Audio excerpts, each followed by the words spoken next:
We've got a $20 donation from Swift174 saying, how to donate during the Gimmick run. I still can't believe humans can beat this game, much less speedrun it. Good luck to the runners. We've got a $75 donation from Anonymous saying, that Battle Kid run was really awesome. Well played.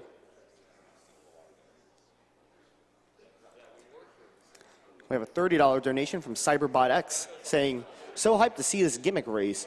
Good luck to Aquas and Becored. Put this to seeing the block storage glitch in Paper Mario.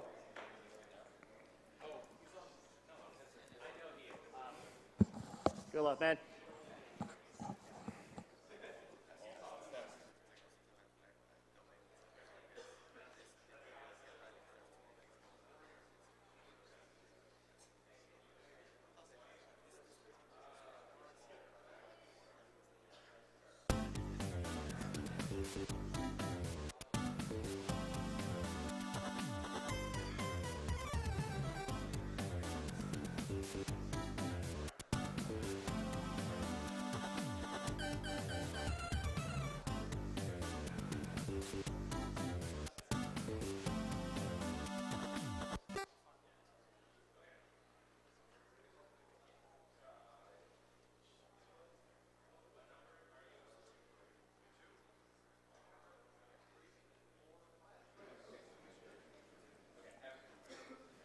We have a $30 donation from Ben S. saying, been watching AGDQ for a couple of years now and still loving it.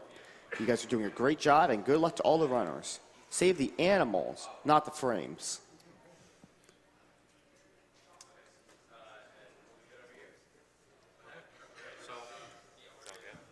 Golden, do a countdown whenever you're set. Okay. I guess this is the Gimmick race of 2016. Are we all ready? Oh, man. All right.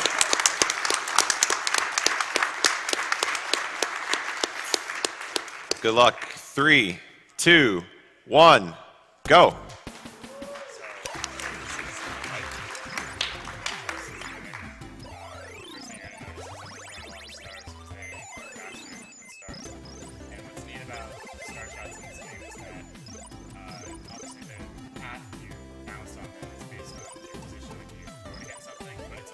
in your speed.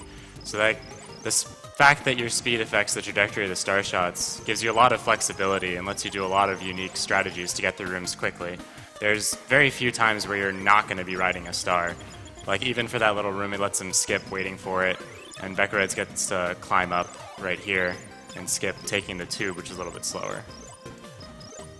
Just about the only time you're not going to be riding stars is when there's slopes available. If you jump, you can maintain your speed over a really long distance like they did in the tube in this level. Interesting thing to think of when you're running this game is that Aquas was just manipulating his points because you get item drops based on the points that you have, and he was making sure that he had enough to get a bomb, which he needs for a really hard trick in 2. Which we're going to have to be quiet for the whole stage until they both get the treasures, because there's a couple auto queues and it's really tricky. Yeah, so just an emphasis again, quiet until they both clear. We'll let you know when.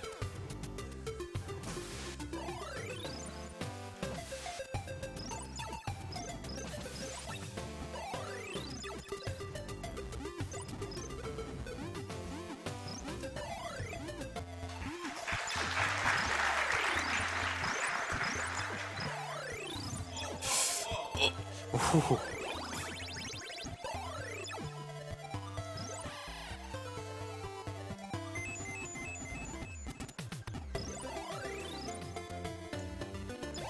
Nice. Okay. They both got the treasures, which is one of the scariest parts of running this game in a marathon. If you fall down from there, it's very punishing. And to get the best ending in this game, you have to get all of the treasures and then not game over as well. So you really don't want to get stuck on this stage. As you saw, Becored didn't really have to fight the boss. If you get to him within a certain amount of time, he's actually just asleep and you can push him off the cliff. But Aquas did a really good job fighting him. He's actually really tricky. He's got some pretty good moves and is able to dodge you very well.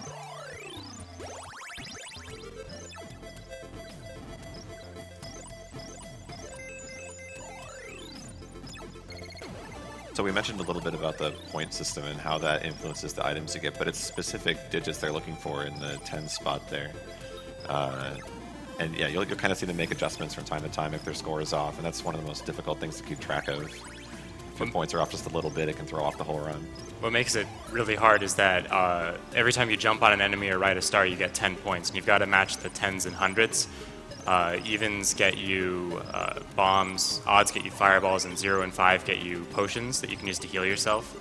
Not going to be seeing many of those. The bombs are the most useful, but they're also going to want a fireball for stage 4 for the mid-boss. So every time you ride a star, you get 10 points. So you kind of have to take that into consideration, that if you mess up something movement-wise, you are up 10 points when you ride another star to fix your mistake.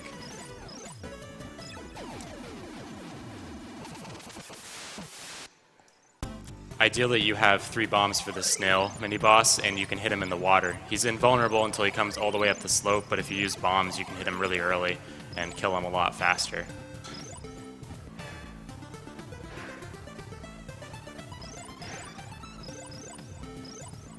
So the sandhills that becored is on right now are actually really tricky. They are sloped, but they're in very strange places, so it's very hard to keep up your speed and actually save time. But you can tell he's subtly going a little bit faster.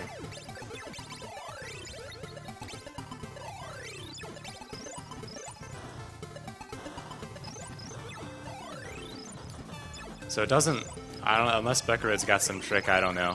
He doesn't look like he's going to have a fireball for the mid-boss, so you're going to get to see the difference in the fight. If you do it well and get a good pattern, you can actually kill him really fast with just stars, but the fireball definitely does make it a lot easier, as you're going to see when Aquas gets there. You basically just have to double back and hit him with another star. This treasure room is my favorite room in the game. If you do it right, you can go all the way back by saving that platform by riding a star, and then you don't have to go to the lower part of the treasure room as intended. And he got it. Yeah, he did it perfectly. Very nice. Another minor scary thing is that if you fall on the jump into the treasure room, you're pretty much out of luck because it's very hard to get back up. You can get back up, but for a casual player especially, you can get really stuck because you have to game over, and if you game over, you can't get the best ending anymore anyway.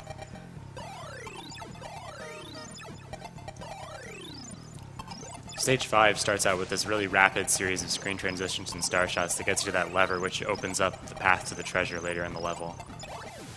These frogs are also a really good way to get items. As you saw, Becored just got a fireball and a bomb, which are both going to be very useful in Stage 6.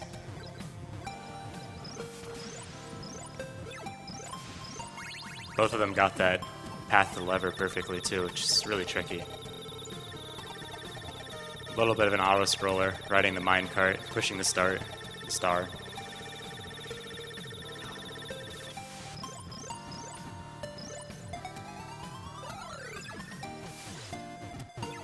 Stage 5's conveyor belts can actually be really tricky. You can kind of get caught on the edge. They're very strange. I don't know what's up with the edges of them, but you can just get stuck and it eats your jumps sometimes.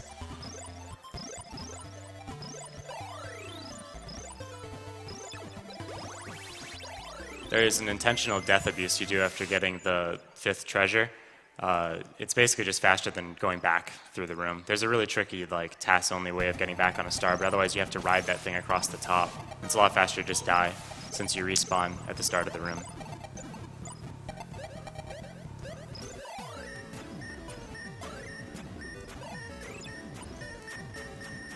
This boss is really neat. You bounce stars and you can kill him before he even gets to you. He powers up after each time you hit him, but it doesn't really matter in a speedrun.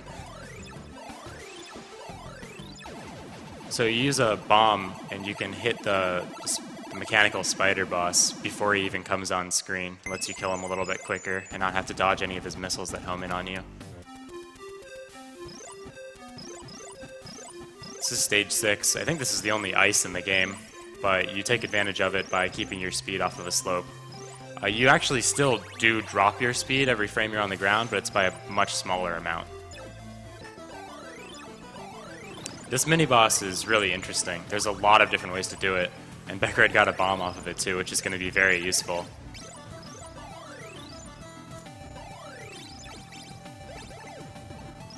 Stage 6, I'd say, is the scariest in the run. 4 has a lot of tricky movement. That was the desert level. But this stage is also very punishing if you die. You don't get a checkpoint until after you clear the last pretty tricky room.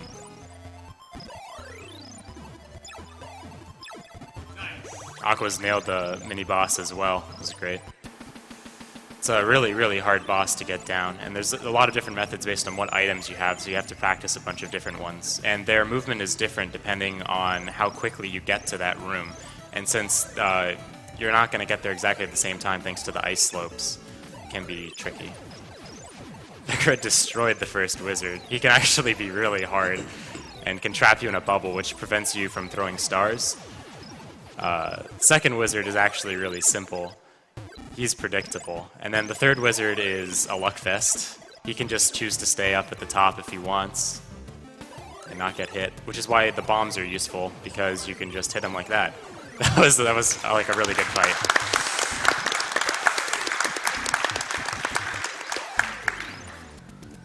So normally the game would be over at this point, but because he's obtained all the treasures, he's going to get to play the final bonus stage.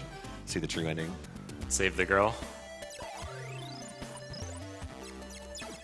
Plot of this game, briefly, is that a girl receives the main character of this game as a present, and all the other toys are jealous, so they kidnap her, and you're rescuing her.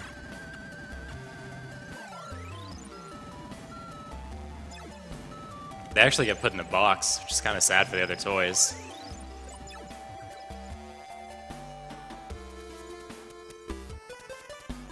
If you jump there, you can knock the snail down, but becored chose not to do it. It does lose a tiny bit of time.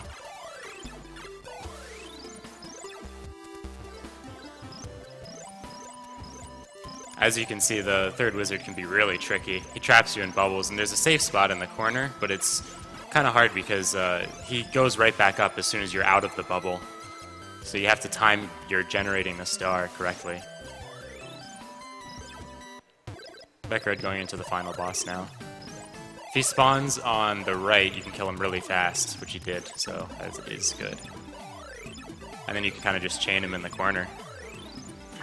So time's coming up here. Gimmick 2014. Time is when the screen cuts to black. Right there. Time.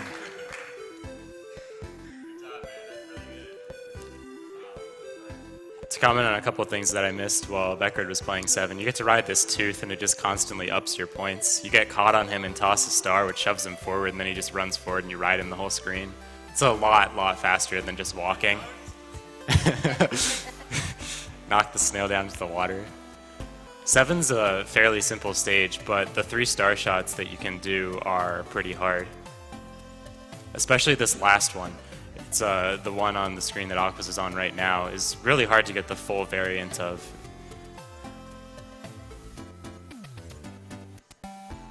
Oh, it looks like you actually had it, but it didn't look like you had it. So if you don't get it right, you just go straight into the water, and that is just, you have to go back to the beginning of the screen. It's not too harsh of a checkpoint, but you do still die.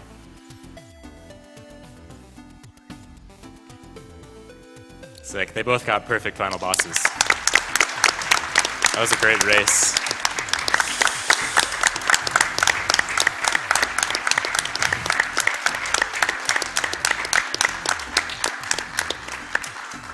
Shoutouts to Gimmick 2014. Gimmick 2014 finally happened. Just took 2 Really years. good race. Yeah, big props to both of these runners. I mean, running this game in a marathon is no small task, so... It's a fairly short game, but it's really dense with the amount of tricks you do, and pretty much none of the star shots that you do are actually easy, although they made most of them look really free. All right, yeah, that's going to do it for Gimmick. I guess we'll clear out and get ready for the next run, but thanks for watching, everybody, and again, thanks to both the runners. It was awesome to see this race happen, so congratulations to both of you.